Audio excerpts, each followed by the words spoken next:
Bun venit! Hai să vedem împreună ușile de interior gândite pentru o viață întreagă.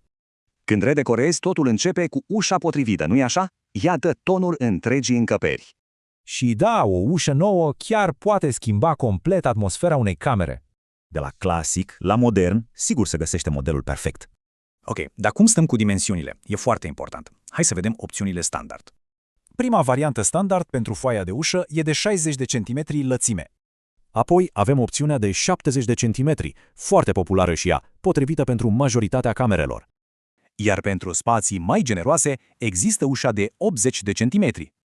Atenție însă, trebuie să calculăm și lățimea totală, care include și tocul. Uite, aici se vede clar cum lățimea ușii se traduce în lățimea totală de instalare. Iar ca înălțimea, e simplu, toate modelele au standardul de 203 cm. Bun, dincolo de măsuri, calitatea stă în materiale, evident. Dar cum se obține calitatea? Ei bine, totul pornește din structura interioară. Excelența începe cu un miez solid, din materiale premium, ce asigură fiabilitate. Iată cum durabilitatea se îmbină cu confortul pentru un plus de liniște.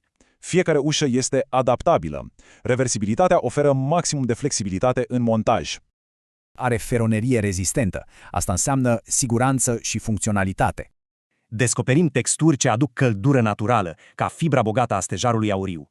Sau poate designuri moderne, care se joacă subtil cu lumina și forma, creând un punct de atracție. Pentru o declarație îndrăzneață, nuanțele profunde adaugă acea notă de eleganță aparte. Cu o paletă diversă de finisaje premium, potrivirea perfectă pentru orice interior e garantată.